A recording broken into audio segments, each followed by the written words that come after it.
Donc, monsieur le maire va avoir l'honneur d'inaugurer aujourd'hui, donc ce samedi du mois de septembre, nous avons commandé un peu le soleil, et donc monsieur le maire va inaugurer ce nouveau restaurant scolaire.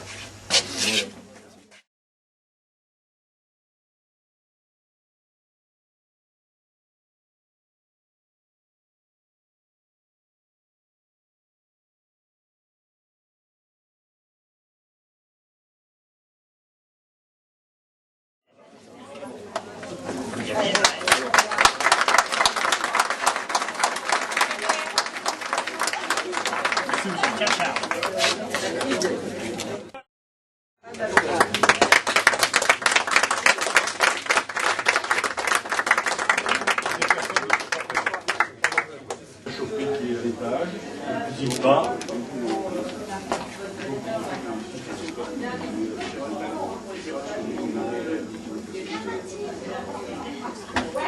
Là, tu vois, ce qui fait le match plus haut, c'est le local poubelle et le local vélo.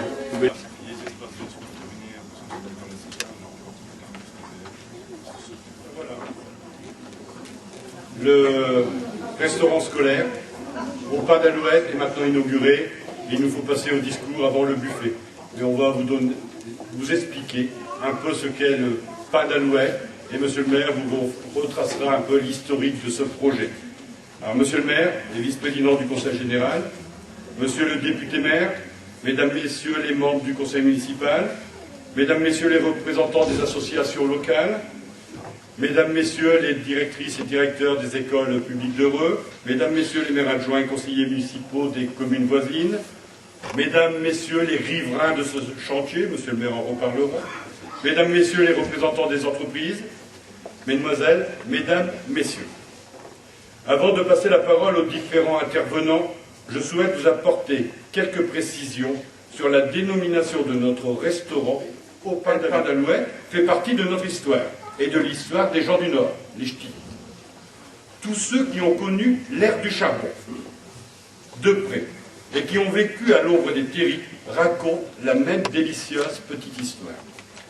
Le papa mineur remontait dans sa musette du fond de la fosse quelques morceaux de pain qu'il avait mis précieusement de côté au moment du briquet. À son retour à la maison, ces restes constituaient pour ses enfants un dessert, une friandise qu'on appelait el pain d'Alouette. El pain d'Alouette, c'était donc des tartines que les mineurs remontaient du fond de la fosse quand ils n'avaient pas mangé tout leur briquet. C'était souvent des tartines de Saint-Loup. Elles avaient une odeur et une saveur incomparables, comme si, en descendant dans la mine, elles s'étaient imprégnées du respect dû au travail de celui qui les ramenait. Les enfants, les frères et les sœurs, se battaient pour savoir qui allait récupérer le pain d'Alouette. Le pain d'Alouette, presque tous les poètes de la mine l'ont chanté. Pourtant, l'Alouette ne fait pas partie du bestiaire de la mine, parmi les souris de fond ou du cheval. Pourquoi ce dessert des enfants était-il appelé pain d'Alouette? L'explication est historique. Il s'agit tout simplement d'un transfert de vocabulaire de la campagne au monde de la mine. Quand le charbon est découvert dans notre région, en 1720, à Fresnes-sur-Escaut dans le Nord, ou en 1841 à Oigny dans le Pas-de-Calais, les compagnies minières ont besoin d'une importante main-d'œuvre et embauchent en masse les paysans de la région qui viennent gagner quelques sous de plus et occuper un logement dans les colons. Ils avaient l'habitude de ramener des champs le pain rassis qu'ils n'avaient pas eu le temps de manger et racontaient à leurs enfants cette merveilleuse légende qui disait que les Alouettes avaient confectionné ce pain à leur attention. C'est d'ailleurs le délicieux poète du Douaisis Théophile Denis, dans ses tableaux rustiques, qui témoigne ainsi en 1906 de l'origine rurale de cette légende. Bien, mais écoutez, je ne vous cacherai pas le plaisir qui aime bien aujourd'hui d'inaugurer ce restaurant municipal au pain d'Alouette. C'est le jour de l'inauguration, mais c'est bien entendu, ce restaurant fonctionne déjà depuis le mois d'août, grâce à un peu à la commission de sécurité et grâce à nos efforts, mais ça, j'y reviendrai plus tard. Après cette visite guidée et ce beau discours de M. Charlemagne, premier adjoint, à moi quand même de vous accueillir. La cantine à Rose, c'est une longue histoire. Elle a démarré en 88 et à l'époque, Charles l'a dit, elle s'appelait La Cantine. On l'a faite dans des locaux pas très adaptés, mais toujours est-il que pendant 20 ans, les enfants de Dreux ont pu bénéficier quand même de cette cantine. Ça se passait à l'Aragon, dans 3 salles de classe, d'où l'étroitesse, l'exiguïté, et je peux vous dire que c'était très bruyant. Et l'après-midi, quand les gamins repartaient en classe, c'était pas évident qu'ils soient attentifs. Là aussi, ça va certainement jouer sur leur comportement. Et ça sera toujours ça, de gagner. J'ai été enseignant, je peux vous dire que quand c'est énervé, on est aussi énervé et on est encore bien plus vite fatigué. Donc les enseignants qui sont ici, et que je remercie, apprécieront aussi cet aménagement.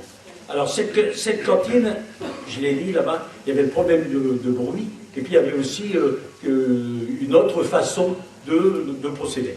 On avait une liaison chaude, avec un traiteur, M. Desgrès, qui donnait toute satisfaction, mais qui devait, nous, c'était un choix aussi, on devait en changer.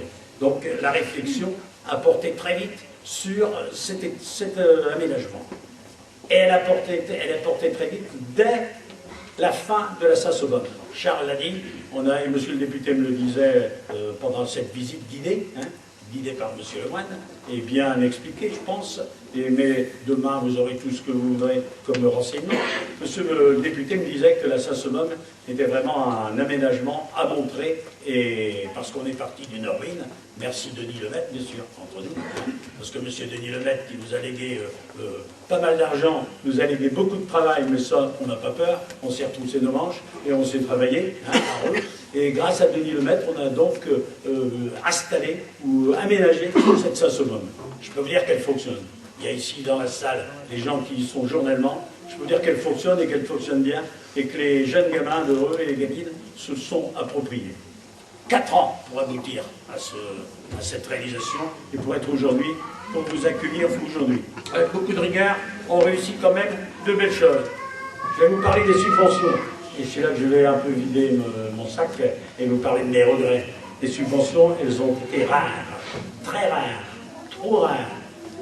Je fais partie de l'exécutif du Conseil général, je ne vais pas vendre la politique du président de Rosiers, ce n'est pas mon cas, mais les maires ici présents ne me contrediront pas. S'il n'y avait pas le Conseil général actuellement, il n'y aurait plus rien qui se ferait dans le Nord, plus rien. C'est le Conseil général et lui seul qui participe par l'intermédiaire du Fonds départemental d'aménagement du Nord, le FDAN, à l'aménagement du Nord. Je peux vous le dire, on était à Maubeuge l'autre jour dans un bureau, dans un exécutif, le président de Rosiers a tenu ce discours, les transferts de charges de l'État vers les collectivités, les transferts de charges non compensés par les moyens, nous égorgent. On ne peut plus rien faire. Si, à nous de lever l'impôt, à nous d'augmenter, et on ne peut pas le faire. On ne peut pas presser plus de nos populations. Donc, on travaille comme on sait le faire, avec l'aide du Conseil général. Et voilà. Regardez dans les routes, les départementales, qui nous a aidés, le Conseil général et la CAPH, qui nous aide ici aujourd'hui. Le Conseil général, 23% du hors-taxe sur un coût de 1 550 000. Je n'ai pas fait le calcul, je l'avais, mais je vous le laisse faire. Donc voilà. Ensuite, la CAPH nous a aidés par intermédiaire de fonds de concours à hauteur de 14%. Donc aussi, belle intervention de la CAPH. Il manque l'Europe et l'État.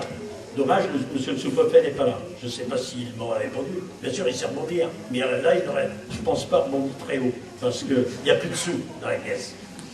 Monsieur Sarkozy le dit, président de la République, il le dit. Une fois qu'il a servi ses amis, il n'y a plus d'argent pour les autres. Donc, à nous de ramer, à nous d'essayer de nous efforcer quand même de faire et dans l'intérêt de nos populations. On a réussi la Saint-Sauveur et on avait eu des subventions. On réussit ce restaurant municipal, le Pain d'Alouette, sans presque subvention. Vous voyez bien, le budget à eux est bien maîtrisé et bien fait. Vous pouvez compter sur nous, on continuera dans cet esprit. Fort de votre confiance, on avancera et on répondra aux besoins des Renois, soyez-en certains. Merci de votre écoute.